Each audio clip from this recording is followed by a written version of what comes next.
Hello friends, welcome to my channel tips on mathematics. तो आज के इस वीडियो में क्लास 11 अध्याय 1 समुच्चय का विविध उदाहरण नंबर 28, 29, 30 को सॉल्व करने वाले हैं। इससे पहले के वीडियो में प्रश्नावली 1.5 को कंप्लीट कर चुके हैं। प्लेलिस्ट को चेक करके वीडियो को देख सकते हैं। सो हमारा पहला प्रश्न है उदाहरण नंबर 28। दिखाइए कि शब्द CATARACT के वर्ण विन्यास के अक्षरों का समुच्चय तथा शब्द TRACT का वर्ण विन्यास के अक्षरों का समुच्चय समान है। तो यहाँ पर दो शब्द दिया है। इन दोनों शब्दों का सबसे पहले समुच्चय बनाना है। समुच्चय बनाने के बाद हमें देखना है कि दोनों का समुच्चय समान है या नहीं। तो सबसे पहले यहाँ पर CA, ये है हमारा उदाहरण यहाँ पर 28 है। इसको सॉल्व करेंगे तो यहाँ पर CATARACT इस शब्द का हमें समुच्चय बनाना है। तो माना कि ये जो समुच्चय है इसको A समुच्चय मानते हैं। माना ये A समुच्चय है, माना समुच्चय A। तो इसका समुच्चय निर्माण कैसे करेंगे? मतलब यहाँ पर अगर C 2 बार है तो उसको हमें एक बार लिखना है। तो यहाँ पर C, फिर यहाँ पर आ जाएगा A, C, A, फिर यहाँ पर आ जाएगा T, R, फिर यहाँ पर आ जाएगा C हमने यहाँ पर लिख लिया है, A लिख लिया है, T लिख लिया है और R लिख लिया है। तो यहाँ पर समुच्चय में CATR आ गया है। सेम यहाँ पर TRACT इसका समुच्चय निर्माण करेंगे। माना कि ये B समुच्चय है, माना कि B समुच्चय है। तो B समुच्चय में क्या हो जाएगा? सबसे पहले T, R, A, C। तो यहाँ पर T 2 बार है तो इसको हमें एक बार लिखना है। तो समुच्चय में इस तरीके से बनाया जाता है। अब यहाँ पर समुच्चय A और समुच्चय B को हम देखेंगे। इसमें C है, इसमें C है, A है, दोनों में T दोनों में है, R दोनों में है। यहाँ पर अवयव कितने हैं? 4 हैं और असेम अवयव है। तो इसका मतलब हम कह सकते हैं कि समुच्चय, दोनों समुच्चय क्या है? समान है। समुच्चय A बराबर समुच्चय B। इस तरीके से हम इसको सॉल्व करना है। नेक्स्ट है उदाहरण नंबर 29। समुच्चय -1, 0, 1 के सभी अवयवों सभी उपसमुच्चयों के सूची बनाइए। तो इसमें हमें उपसमुच्चयों की सूची हमें बनाना है। ये है हमारा उदाहरण नंबर 29 है। तो इसमें समुच्चय दिया है यहाँ पर -1, 0, 1। इसका हमें उपसमुच्चय निकालना है। उपसमुच्चय में निकालना है तो उपसमुच्चय में कैसे लिखते हैं? उपसमुच्चय में सबसे पहले यहाँ पर आएगा 5। उपसमुच्चय में सबसे पहले यहाँ पर 5 आएगा।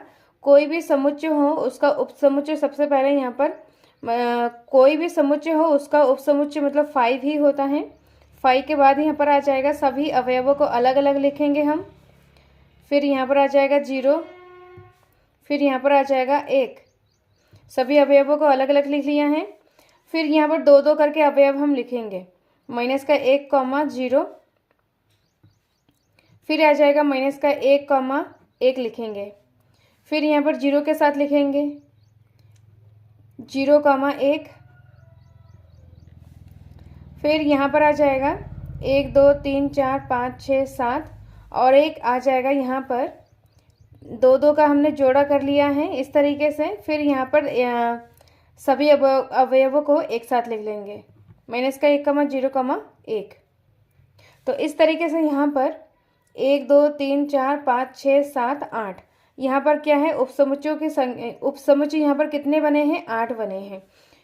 तो यहाँ पर उपसमुच्चय कितने बनेंगे उसका एक फॉर्मूला होता है 2 की पावर n। n यहाँ पर अवयवों की संख्या मतलब 3 है, 1, 2, 3। तो 2 की घात 3 का मतलब होता है 8। तो यहाँ पर उपसमुच्चय की संख्या कितनी हो जाएंगी? 8 हो जाएगा। 1, 2, 3, 4, 5, 6, 7, 8। तो ये इसका फाइनल आंसर है। नेक्स्ट है यहाँ पर उदाहरण नंबर 30, उसको सॉल्व करते हैं। उदाहरण नंबर 30 में है, सिद्ध कीजिए कि A यूनियन B बराबर A इंटरसेक्शन B का तात्पर्य है कि A बराबर B। तो यहाँ पर सिद्ध करना है कि A बराबर B हमें सिद्ध करना है। और प्रश्न में दिया है कि ए यूनियन बी बराबर ए इंटरसेक्शन बी। ये दो चीज़ें प्रश्न में दिया है और हमें सिद्ध करना है ए बराबर बी। तो इसको सबसे पहले यहाँ पर लिखेंगे, जो प्रश्न में दिया है उसको लिखेंगे। सबसे पहले दिया है यहाँ पर ए यूनियन बी बराबर ए इंटरसेक्शन बी, और हमें सिद्ध करना है ए बराबर बी। ए बराबर बी हमें सिद्ध करना है, तो इसको हम एग्जाम्पल की मदद से समझेंगे जिससे कि आपको और डिटेल से समझ आ जाए। तो यहाँ पर दो समुच्चय को अगर हमें इक्वल करना होता है, सिद्ध करने के लिए दो समुच्चय को अगर हमें इक्वल करना है तो उसके लिए सबसे पहले यहाँ पर क्या करना होगा, एग्जाम्पल की मदद से समझते हैं कि यहाँ पर अगर हमें a बराबर b सिद्ध करना है तो यहाँ पर a बराबर b सिद्ध करने के लिए यहाँ पर हमें सिद्ध करना है कि a बिलोंग्स टू b और b बिलोंग्स टू a। इन दोनों चीज़ों को हमें लेकर चलना होता है। अगर ये दोनों चीज़ अगर सेटिस्फाइड हो गया है तो a इक्वल b हो जाता है। इसको एग्जाम्पल की मदद से समझते हैं। माना कि a समुच्चय, यहाँ पर a बिलोंग्स टू b, मतलब a के सभी अवयव b में मौजूद होना चाहिए। इसको सबसे पहले यहाँ पर लिखते हैं, इसी के अकॉर्डिंग यहाँ पर समुच्चय लेते हैं। तो यहाँ पर माना कि a में 1,2 अवयव हैं और b में हो जाएगा 1,2,3। तो यहाँ पर a, इन दो समुच्चय से ये निष्कर्ष निकलता है कि a सबसेट है b का, मतलब यहाँ पर a के सभी अवयव b में मौजूद हैं, तो a सबसेट b हो जाएगा। अगर हम इसको सेटिस्फाइड करें, इसी के अकॉर्डिंग अगर हम चले, तो यहाँ पर b के सभी अवयव a में होना चाहिए। तो यहाँ पर b क्या है, यहाँ पर 1 2 3, और a क्या है यहाँ पर 1 और 2, तो यहाँ पर 3 क्या है, एक्स्ट्रा है। तो 3 यहाँ पर a में नहीं है, तो इसका मतलब b सबसेट नहीं हो पाएगा a का। तो जिसके लिए यहाँ पर क्या करना पड़ेगा, a में क्या अवयव मौजूद होना चाहिए, 3 अवयव इसमें मौजूद होना चाहिए। अगर a में 3 मौजूद हो जाएगा तो हमारा क्या हो जाएगा, b सबसेट a हो जाएगा। तो यहाँ पर b subset a subset b मौजूद हो मतलब ये दोनों हमने सेटिस्फाइड कर लिया है।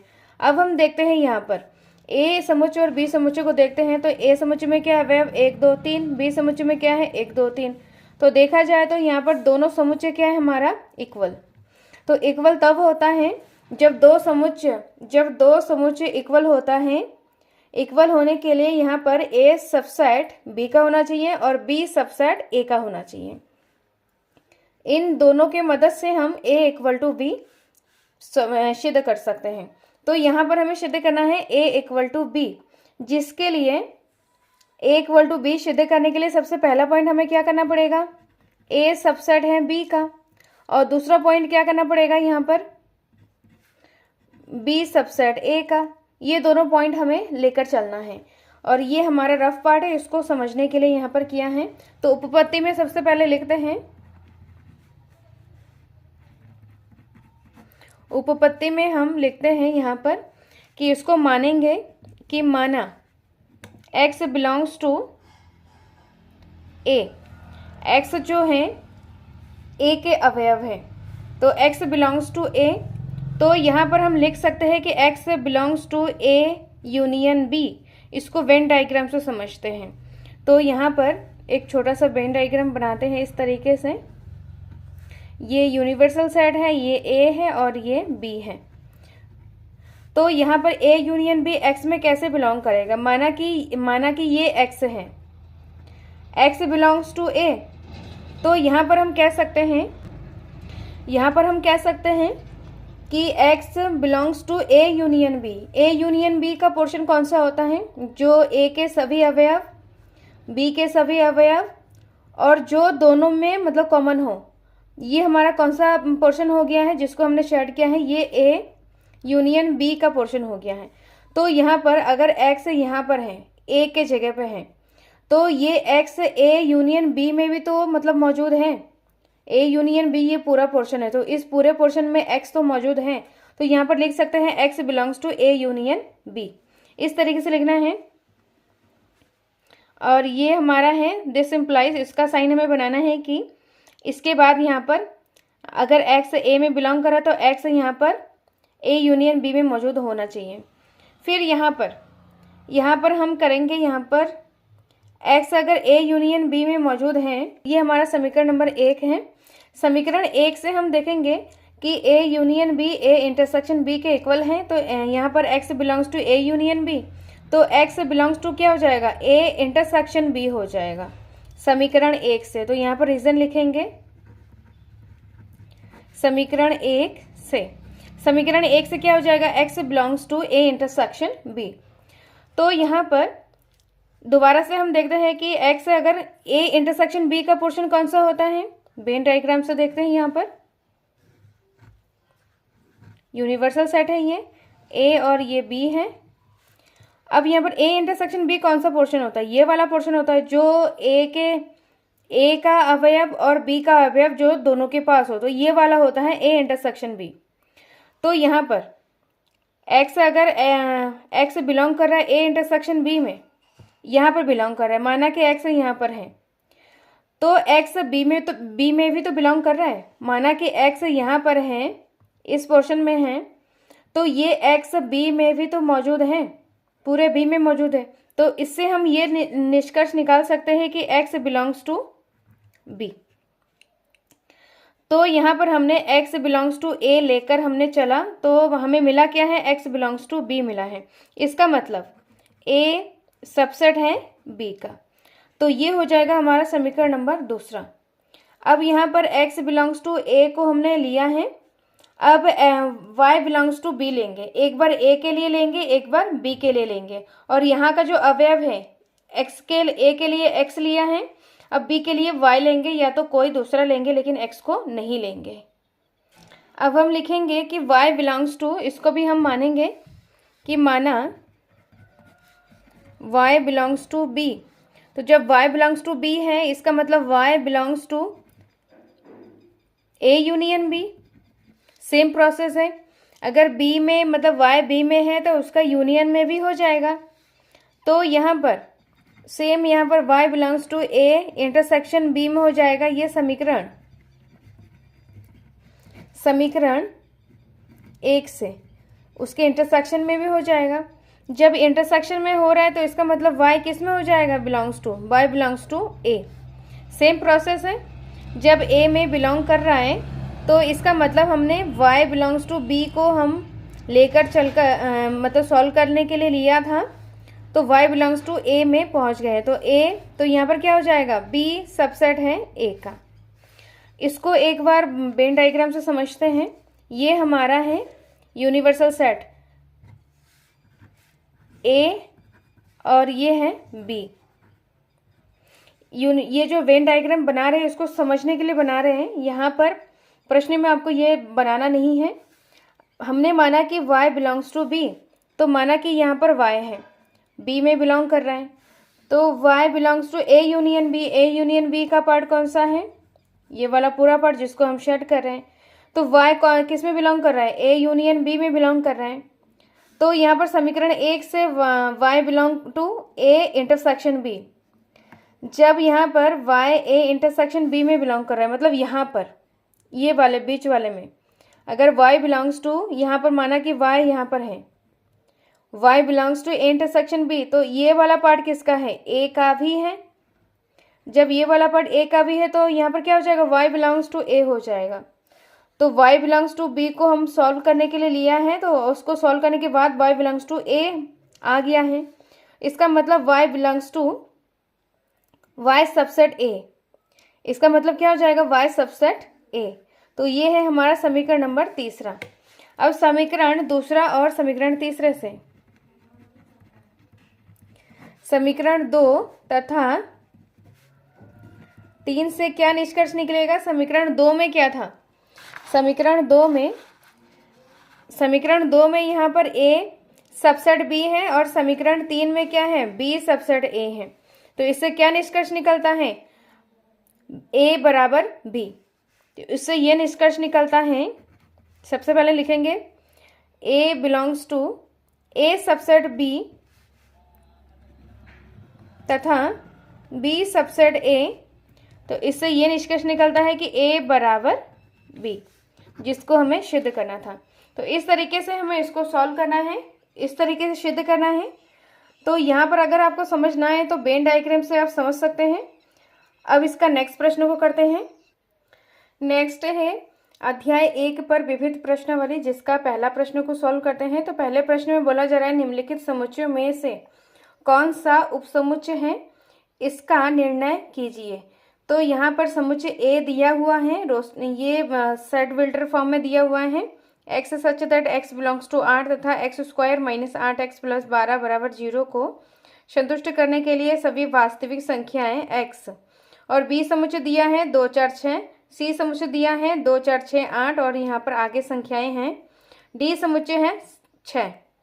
तो यहाँ पर सबसे पहले जो ए समुच्चय दिया है उसको हम रोस्टर फॉर्म में लिखेंगे। तो ये हमारा द्विघात समीकरण है, तो इसको हम यहाँ पर साइड में सॉल्व करते हैं। तो द्विघात समीकरण यहाँ पर दिया है एक्स स्क्वायर माइनस का 8x प्लस का 12 बराबर 0। ये हमारा द्विघात समीकरण दिया है। तो द्विघात समीकरण को सॉल्व करने का तरीका हमने क्लास 9th में, क्लास 10th में सीखा है। तो यहाँ पर अचर पद को एक्स स्क्वायर के गुणांक से गुणा करेंगे तो 12 एकम 12 आ जाएगा। अब 12 का हम गुणनखंड करेंगे कि प्लस करने के बाद वह दो संख्या प्लस करने के बाद 8 आना चाहिए। तो यहाँ पर 4 गुणा 3 4 3 12, तो इसको जोड़ेंगे तो यहाँ पर आ जाएगा 7, तो ये नहीं ले सकते। सेम यहाँ पर 6 दूनी 12, 6 दूनी 12 आ जाएगा। 6 और 2 को हम क्या करेंगे, जोड़ेंगे तो यहाँ पर क्या आ जाएगा, 8 आ जाएगा। तो x square minus 6x plus का 2x, यहाँ पर क्या आ जाएगा 8x प्लस का 12 बराबर 0। अब यहाँ पर आ जाएगा एक्स स्क्वायर माइनस का 6x माइनस का 2x प्लस का 12 बराबर 0। अब दो का जोड़ा करेंगे तो यहाँ पर आ जाएगा x और यहाँ पर x माइनस का 6। सेम यहाँ पर 2 कॉमन ले लेंगे और माइनस कॉमन ले लेंगे, तो यहाँ पर बचा है x और यहाँ पर माइनस 6 आ जाएगा बराबर 0। यहाँ से हमने माइनस कॉमन लिया तो यहाँ पर माइनस का प्लस हो जाएगा और यहाँ पर प्लस का माइनस हो जाएगा। तो x माइनस 6 बचा हुआ है और यहाँ पर x माइनस का 2 बराबर 0। अब x का मान निकालेंगे तो x का मान एक बार x माइनस 6 को 0 के इक्वल करेंगे तो x बराबर यहाँ पर क्या आ जाएगा 6। सेम यहाँ पर x माइनस 2 बराबर 0, तो x बराबर यहाँ पर आ जाएगा 2। तो समुच्चय यहाँ पर x का मान क्या आ रहा है, यहाँ पर 6,2। तो ये हमारा a समुच्चय क्या है, 6,2 आ रहा है। अब यहाँ पर b समुच्चय दिया है 2 4 6, c समुच्चय दिया है 2 4 6 8 और डी समुच्चय दिया है 6। तो ए बी सी डी इस तरीके से यहाँ पर समुच्चय दिया है। अब हमें बताना है कि किसका उपसमुच्चय है, कौन किसका उपसमुच्चय है। तो यहाँ पर हम देखेंगे ए किसका किसका उपसमुच्चय हो सकता है, मतलब सबसेट हो सकता है। तो ए के अवयव यहाँ पर 6,2 हैं और यहाँ पर बी में भी 6,2 है, तो ए सबसेट हो जाएगा किसका, बी का। फिर यहाँ पर ए में क्या है 6,2, सी में ढूंढेंगे तो यहाँ पर 6,2 है, तो ए सबसेट है सी का। डी में नहीं है क्योंकि डी में यहाँ पर 2 नहीं है।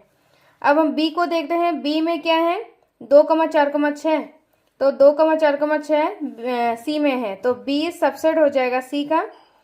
और यहाँ पर बी ए में नहीं हो सकता है और सी में भी नहीं हो, डी में भी नहीं हो सकता है। अब सी को देखते हैं, सी किसका उपसमुच्चय है, किसी का भी नहीं है क्योंकि 8 और आगे भी संख्याएं हैं जो कि किसी में भी मौजूद नहीं है। अब डी को चेक करते हैं, तो डी किसका उपसमुच्चय है, डी ए का है क्योंकि ए में 6 मौजूद हैं। डी यहाँ पर हो जाएगा बी में, सी में और डी हो जाएगा यहाँ पर सी में। तो इस तरीके से यहाँ पर ए समुच्चय बी और सी का उपसमुच्चय हो जाएगा, बी समुच्चय सी का हो जाएगा और डी यहाँ पर समुच्चय ए बी और सी का हो जाएगा। तो इस तरीके से इसका आंसर है। अब हम प्रश्न नंबर 2 को करते हैं। प्रश्न नंबर 2 में बोला जा रहा है कि ज्ञात कीजिए कि निम्नलिखित में से प्रत्येक कथन सत्य है या असत्य है, फिर सत्य है तो उसे सिद्ध कीजिए, यदि असत्य है तो एक उदाहरण दीजिए। तो इसको सॉल्व करते हैं। प्रश्न नंबर 2 का पहला है, इसमें बोला जा रहा है कि यदि x बिलोंग्स टू a तथा a बिलोंग्स टू b तो x बिलोंग्स टू b, तो ये सत्य है या असत्य है। तो सबसे पहले इसको हम एग्जाम्पल के मदद से समझेंगे। तो इसमें बताया जा रहा है कि यदि ये सत्य है तो हमें सिद्ध करना है, यदि असत्य है तो एक उदाहरण देना है। तो इसका पहला वाला यहाँ पर दिया है, हमारे पास दिया क्या है, x बिलोंग्स टू a तथा a बिलोंग्स टू b। ये दो चीज़ यहाँ पर दिया है, तो सिद्ध करना है x बिलोंग्स टू b। यहाँ पर ये दो चीज़ों के अकॉर्डिंग हम समुच्चय लेंगे। तो यहाँ पर x बिलोंग्स टू a, तो माना यहाँ पर समुच्चय, ये हमारा क्या है, उदाहरण है। हम उदाहरण यहाँ पर ले रहे हैं कि मान लेंगे कि x बिलोंग्स टू a यहाँ पर दिया है, तो a समुच्चय में क्या हो जाएगा, माना कि a समुच्चय में x तो है ही, तो x के अलावा और एक मतलब अवयव ले लेते हैं x, y। माना कि a समुच्चय में x, y है। अब इसमें बोला जा रहा है कि a समुच्चय b में मौजूद है, जो a समुच्चय है बिलोंग्स टू b। तो यहाँ पर b समुच्चय क्या हो जाएगा, a समुच्चय में जो भी अवयव हैं वो यहाँ पर अवयव के रूप में हो जाएगा। मतलब यहाँ पर a बिलोंग्स टू b का मतलब क्या है, b समुच्चय में a के जो भी पूरा समुच्चय, a समुच्चय क्या हो जाएगा, b के अवयव हो जाएगा। इसके अलावा यहाँ पर और दूसरा कोई भी अवयव ले सकते हो, अगर नहीं लोगे तो भी यहाँ पर कुछ नहीं होगा। तो यहाँ पर हम लेते हैं कि 3, इसके अलावा और एक अवयव यहाँ पर 3 है। इसका मतलब क्या है, इसका मतलब है यहाँ पर ये इसका मतलब क्या है, ये पूरा a समुच्चय है, 3, इसका मतलब ये है। अब इसमें बोला जा रहा है तो x बिलोंग्स टू b, तो यहाँ पर देखेंगे b समुच्चय में क्या b समुच्चय में x है, तो b समुच्चय में x नहीं है, क्योंकि जैसे कि यहाँ पर 3 अलग से है अवयव, ये पूरा जो समुच्चय है ये अवयव के रूप में है, इसके अंदर x है, लेकिन अलग से x नहीं है, जैसे कि यहाँ पर 3 है। तो यहाँ पर x does not belongs to b, यहाँ पर क्या है, x does not belongs to b, तो इसका मतलब क्या हो जाएगा, ये असत्य है। इस तरीके से इसको हमें सॉल्व करना है। सेकंड पॉइंट को करते हैं। सेकंड पॉइंट में बोला जा रहा है कि यदि a सबसेट b तथा b बिलोंग्स टू c, तो a बिलोंग्स टू c, इसको हमें यहाँ पर a बिलोंग्स टू c, इसको हमें सिद्ध करना है। यहाँ पर a सबसेट b और b subset b belongs to c, ये दो चीज़ें इसमें दिया हुआ है। इसी के अकॉर्डिंग हमें क्या करना है, उदाहरण लेना है। तो उदाहरण यहाँ पर सेकंड पॉइंट में माना कि जो a समुच्चय है, a समुच्चय a सबसेट b के अकॉर्डिंग लेना है। माना कि a समुच्चय है 1, 2, अब b समुच्चय है यहाँ पर 1, 2, 3। यहाँ पर क्या है, a बिलोंग्स, यहाँ पर क्या है, a सबसेट है b का, a के जितने भी सारे अवयव वो b से लिया गया है, मतलब b में है। 1, 2 यहाँ पर b में है। इस दोनों से निष्कर्ष निकलता है कि a सबसेट है b का, तथा b बिलोंग्स टू c। अब यहाँ पर b बिलोंग्स टू c लेना है, तो यहाँ पर c सबसेट क्या हो जाएगा, जो b समुच्चय है वो किस में आना चाहिए, c में होना चाहिए। तो यहाँ पर b का अवयव हम ले लेते हैं, b समुच्चय यहाँ पर ले लेते हैं 1, 2, 3, और इसके अलावा और भी अवयव हम यहाँ पर मान सकते हैं। तो यहाँ पर 4, 5 मान लेते हैं। इसका मतलब क्या है, ये जो पूरा है ये क्या है, हमारा b है, 4, 5। इसका मतलब जो c समुच्चय है, इसका मतलब b, 4, 5 है। यहाँ पर b बिलोंग्स टू c है, तो b यहाँ पर बिलोंग कर गया है। जो b समुच्चय है वो अवयव के रूप में c में मौजूद है, इसका मतलब है। इन दोनों को हमने यहाँ पर कर लिया है। अब हम देखेंगे कि a बिलोंग्स टू c, क्या a बिलोंग्स टू c है, तो a में क्या है, 1, 2, तो यहाँ पर हम 1, 2 यहाँ पर समुच्चय में है, नहीं है, अवयव के रूप में नहीं है। ये पूरा क्या है, समुच्चय, ये पूरा एक अवयव है। 4 एक अवयव है, 5 एक अवयव है। तो पूरा एक अवयव में 1,2 नहीं है अलग से, जैसे कि यहाँ पर 4 और 5 अलग से है वैसा नहीं है 1,2। यहाँ पर पूरा, यहाँ पर बी पूरा समुच्चय सी में अवयव के रूप में है, इसीलिए यहाँ पर ए does not belongs to C. तो ये हमारा क्या है, असत्य हो जाएगा। यहाँ पर बिलोंग नहीं करेगा तो ये हमारा क्या हो जाएगा, असत्य हो जाएगा। अब थर्ड पार्ट को करते हैं। थर्ड पार्ट में बोला जा रहा है कि यदि A belongs to B, B belongs to C, तो ए बिलोंग्स टू सी। तो इसको हम यहाँ पर दो चीज़ें यहाँ पर दिया है, इसी के अकॉर्डिंग यहाँ पर उदाहरण लेंगे। तो यहाँ पर हो जाएगा ए बराबर, यहाँ पर इसको सबसे पहले उदाहरण के मदद से समझते हैं कि ये सत्य है या असत्य। अगर सत्य होगा तो उसको हम सिद्ध भी करेंगे। हमें सिद्ध करना है कि ए बिलोंग्स टू सी। नंबर में बोला जा रहा है कि ए सबसेट है बी का, बी सबसेट है सी का, तो ए सबसेट सी। तो इसको हमें सिद्ध करना है कि ए सबसेट सी। सबसे पहले इसको हम एग्जाम्पल के मदद से करेंगे। ये दो चीज़ हमारे पास दिया हुआ है, इन दोनों के अकॉर्डिंग हम एग्जाम्पल ले लेते हैं। अगर एग्जाम्पल में सत्य हुआ तो उसको हम सिद्ध करेंगे। तो ए सबसेट है बी का, मतलब ए में जो अवयव है वो बी में मौजूद होना चाहिए। तो ए में क्या है, 1, 2, 3, 4। आप अपने अकॉर्डिंग कुछ भी ले सकते हैं। अब यहाँ पर बी में क्या हो जाएगा, 1, 2, 3, 4। ये ए के अवयव सारे बी में मौजूद होना चाहिए और उससे ज़्यादा भी यहाँ पर हो सकता है। तो यहाँ पर ए सबसेट बी हो गया है हमारा। अब बी सबसेट सी, इसको भी हमें क्या करना है, यहाँ पर करना पड़ेगा। तो सी समुच्चय क्या हो जाएगा, सी समुच्चय में बी के सारे अवयव होना चाहिए। तो बी के सारे अवयव क्या है, 1, 2, 3, 4, 5 और एक्स्ट्रा अवयव क्या है, 6, 7। ये हमने एक्स्ट्रा ले लिया है।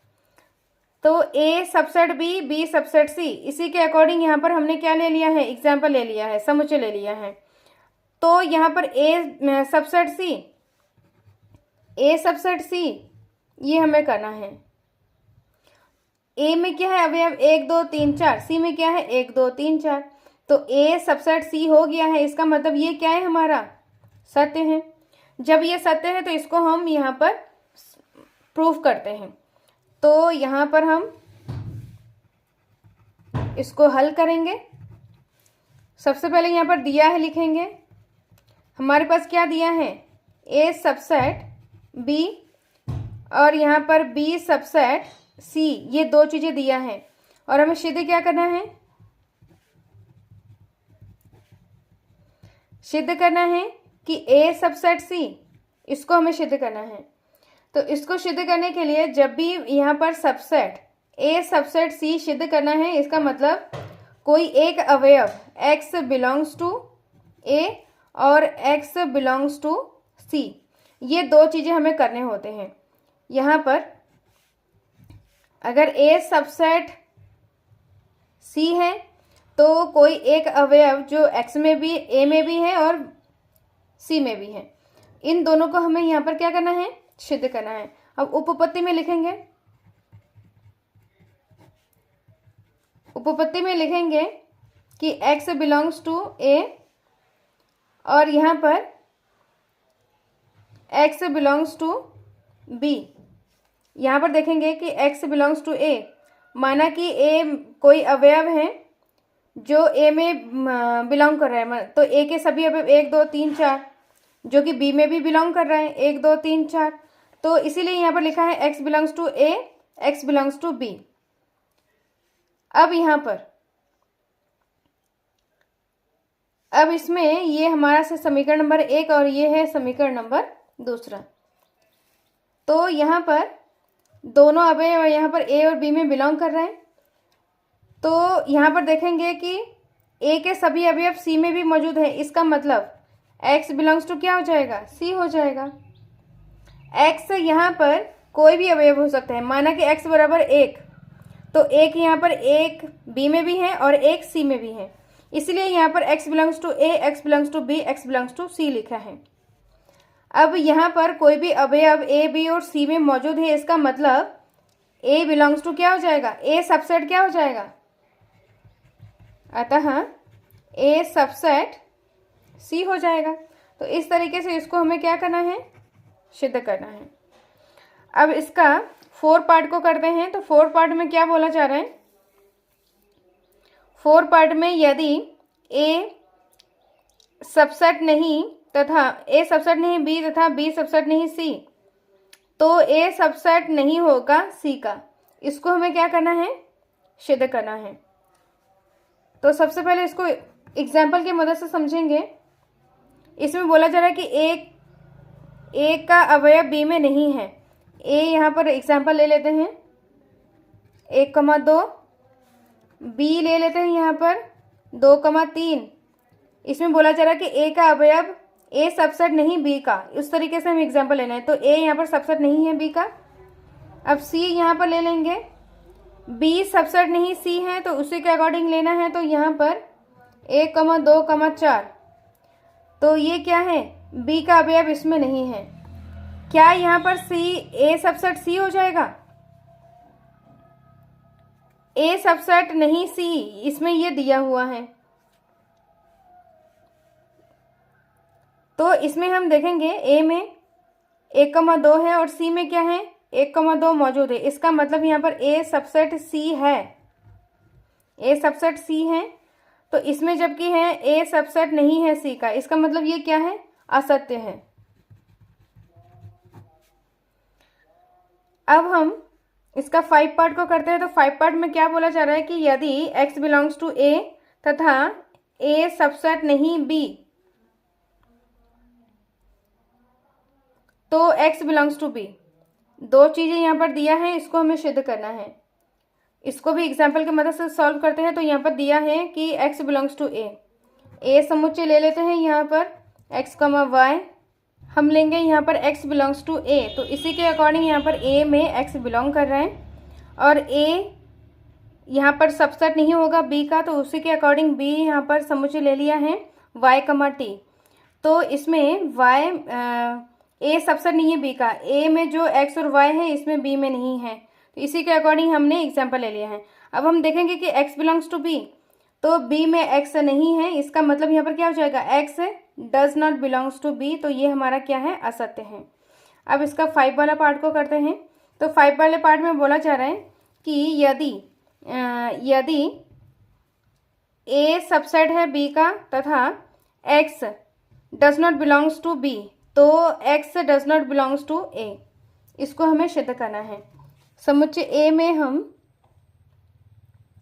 y, z ले लेंगे और b में क्या हो जाएगा, b में यहाँ पर बोला जा रहा है कि a सबसेट है b का, तो यहाँ पर y, z, t ले लेंगे एक्स्ट्रा। y और z तो a सबसेट है b का, इसलिए y और z यहाँ पर मौजूद होगा b में, और उसके अलावा यहाँ पर t हो जाएगा। अब इसमें बोला जा रहा है कि तो x does not belongs to a, तो x इसमें भी नहीं है। जब x b में नहीं है तो a में भी नहीं होगा, तो इसमें x does not belongs to a, तो ये हमारा क्या है, सत्य है।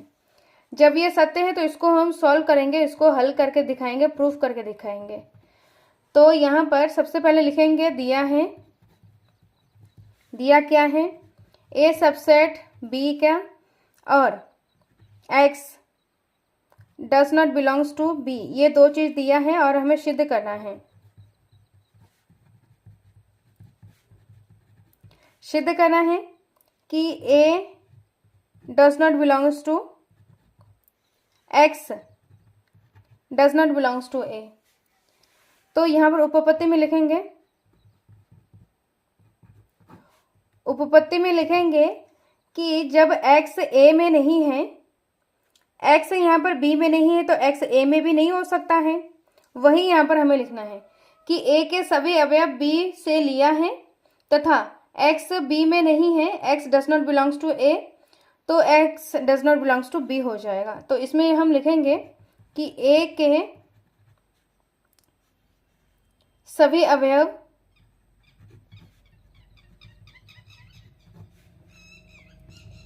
b से लिया है। a का सभी अवयव b से लिया है, मतलब a सबसेट है b का, तथा यहाँ पर x does not belongs to b, तो अतः हमारा क्या हो जाएगा, x does not belongs to a। तो इस तरीके से इसको हमें सिद्ध करना है। नेक्स्ट वीडियो में प्रश्न नंबर 3 से लेकर हम सॉल्व करेंगे। इस वीडियो में कोई डाउट हो, कोई क्वेश्चन पूछना हो तो कमेंट बॉक्स में कमेंट करें, और टिप्स ऑन मैथमेटिक्स के साथ बने रहें, जिसमें क्लास 11th के अध्याय 1 का प्रश्नावली 1 से लेकर 1.5 तक कंप्लीट कर चुके हैं और उसका विविध एग्जाम्पल कर चुके हैं इस वीडियो में। और इस वीडियो को ज़्यादा से ज़्यादा शेयर करें। सो मिलते हैं नेक्स्ट वीडियो में। Thank you so much.